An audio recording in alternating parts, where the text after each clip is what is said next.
وہ شخص کتنا بڑا بدبخت ہے جو ان صحابہ یا اہل بیت میں سے کسی پر بھونکے. وہ کتے سے بدتر ہے، کیونکہ کتا جو ہے وہ عاشق رسول ہے.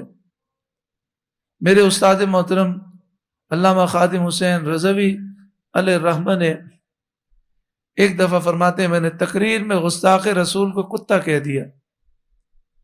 آپ کہتے ہیں جب میں جلسے کے بعد گاڑی میں بیٹھا تو میری گاڑی کے پیچھے ایک کتا لگ گیا اور وہ دوڑتا ہوا جہاں مسجد رحمت للعالمین تک آیا. آپ کہتے ہیں جب میں نے دروازہ کھولا تو وہ کتا مجھے بہت زیادہ بھونک رہا تھا اور لوگوں کے ہٹانے پر بھی ہٹتا نہیں تھا. تو آپ کہتے ہیں میں نے سوچا کہ یہ کتا آج کیوں پیچھے لگ گیا ہے، اتنا بھونک کیوں رہا ہے. تو آپ کہتے ہیں مجھے یاد آیا کہ میں نے گستاخ رسول کو کتا کہہ دیا.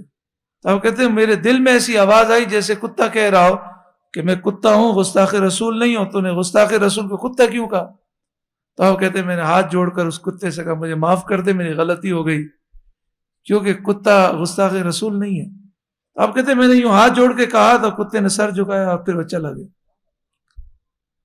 اسی طرح امیر المجاہدین جب جیل میں گئے علامہ خادم حسین رضوی، آپ فرماتے ہیں کہ انہوں نے یہ کیا کہ میری ویل چیئر چھین لی اور میرے ساتھ جو خادم تھا اس کو بھی دوسری جیل میں ڈال دیا اور مجھے ایک ایسے کمرے میں ڈالا جس میں بہت زیادہ لال بیگ تھے، بہت بدبو تھی اور سخت سردی میں انہوں نے فرش پر مجھے پھینک دیا. اوپر سے پانی گر رہا تھا اور کوئی کمبل نہیں.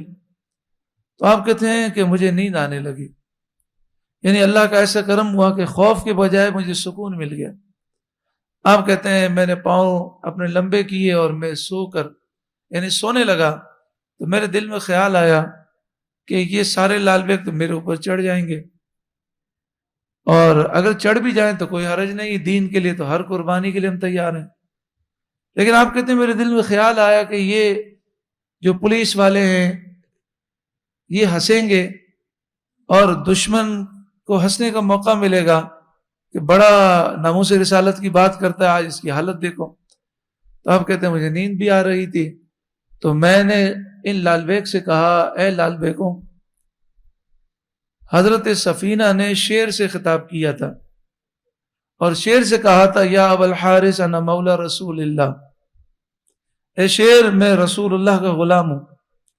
تو شیر نے اپنے کندھے جھکا دیے تھے اور آپ کو اپنے اوپر سوار کر لیا تھا. تو آپ نے کہا کہ میں صحابہ کرام کے پاؤں سے لگنے والی مٹی کے بھی برابر نہیں ہوں، ان کی مٹی بھی کروڑوں گنا ہم سے افضل و اعلیٰ ہے. تو میں شیر سے تو خطاب نہیں کر سکتا لیکن تم سے تو خطاب کر سکتا ہوں. تو کہتے ہیں میں نے لال بیگوں سے کہا کہ مجھے نیند آ رہی ہے، میں نے کوئی جرم نہیں کیا، میں حضور کی محبت میں آیا ہوں جیل میں، مجھے تنگ نہیں کرنا.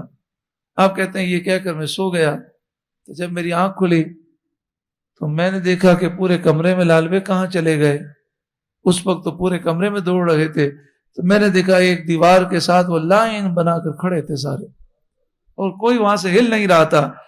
گویا کہ زبان سے تو نہیں، حال سے ہی کہہ رہے تھے اگر تو رسول اللہ کا غلام ہے تو ہم رسول اللہ کے غلام کا ادب کرتے ہیں.